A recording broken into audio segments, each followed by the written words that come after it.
Hello students, today I'm going to tell you one thing that summation of geometric progression, suppose first term is a, second term ar square, ar cube, in between there are so many terms. Second last term is ar to the power n minus 2, and the last term is, we know that the last term of the geometric progression is ar to the power n minus 1. Now if I multiply this equation by r, it will become s into r, and the first term after getting multiplied by r will become ar. This will become ar square, this will become ar cube will become ar to the power 4, ar to the power n minus 1 when getting multiplied by r will become ar to the power n minus 1, and this ar to the power n minus 1 will become ar to the power n, ar to the power n, right? Ar to the power n.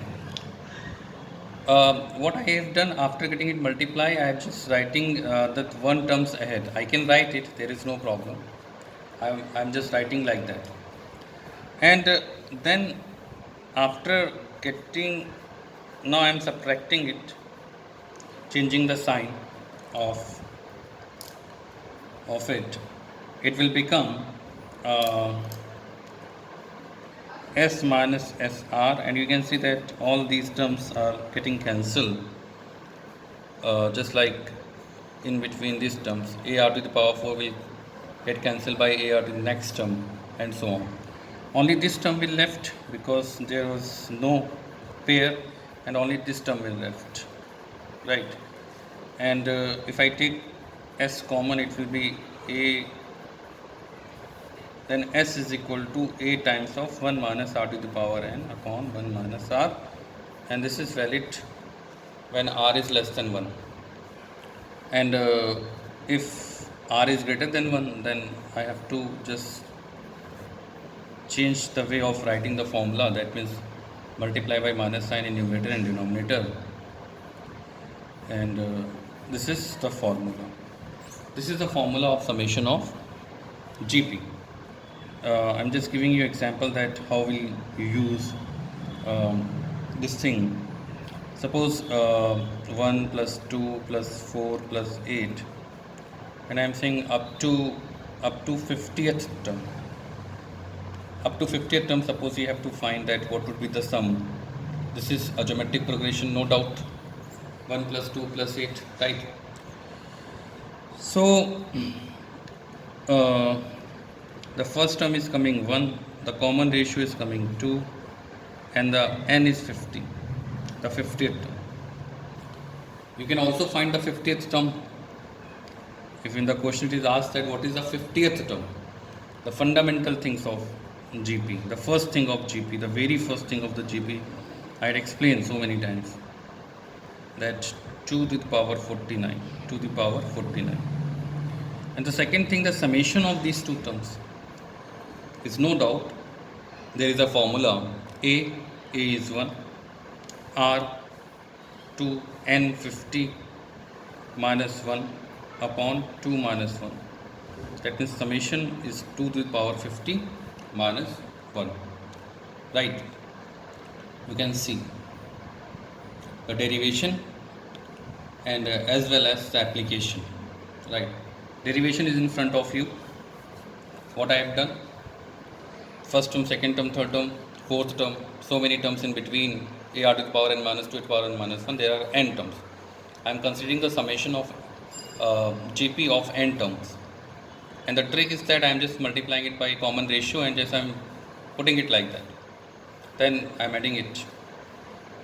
Okay, so a and minus a into r to the power n is left over here,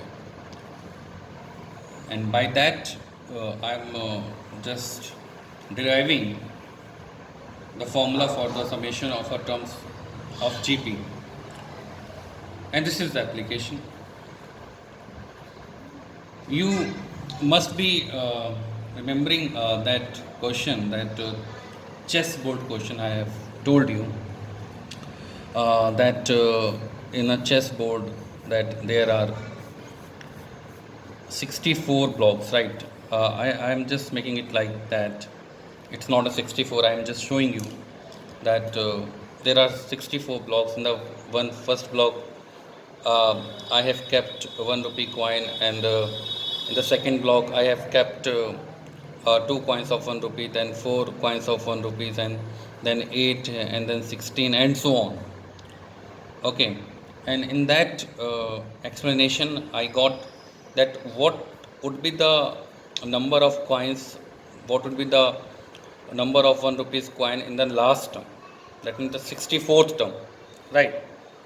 The 64th, and I have applied that formula that the first term is 1 and the common ratio is 2, and the 64th means 64 minus 1, 63. That means I have to put to the power 63 coins in the 64th block, right? Now I'm asking that what would be the total amount. Okay, what would be the total amount?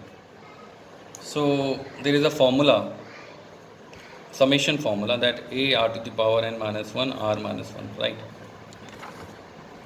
So you can apply this formula over here, and a is the first term, and the r is 2, n is 64 minus 1, 2 minus 1, that means to the power 64 minus 1. Total.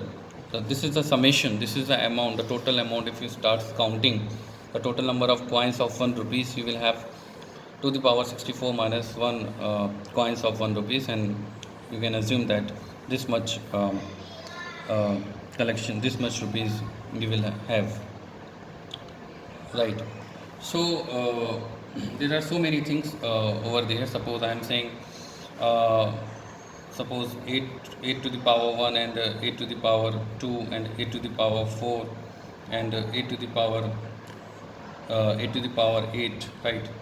And so on, and so on. And I'm asking that what would be the sum, what would be the answer of this problem?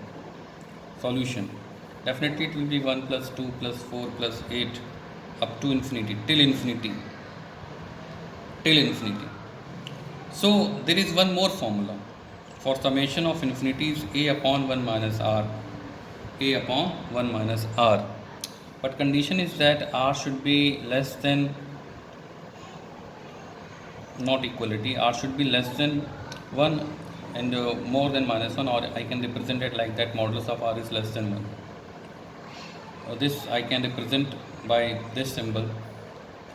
And one more, the important thing, that r should be less than 1, but here r is not less than 1, so obviously you will have the answer infinity.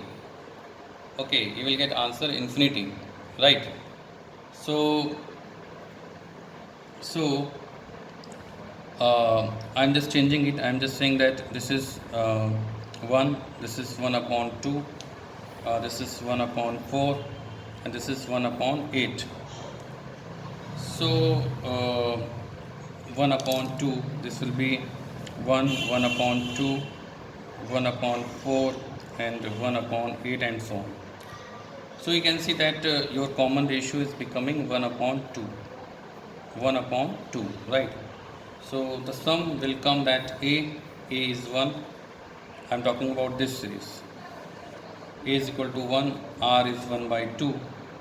So this sum is going to be 2, and your answer is going to be that 8 to the power 2, that means 64. So this is going to be 64, right? This is going to be 64.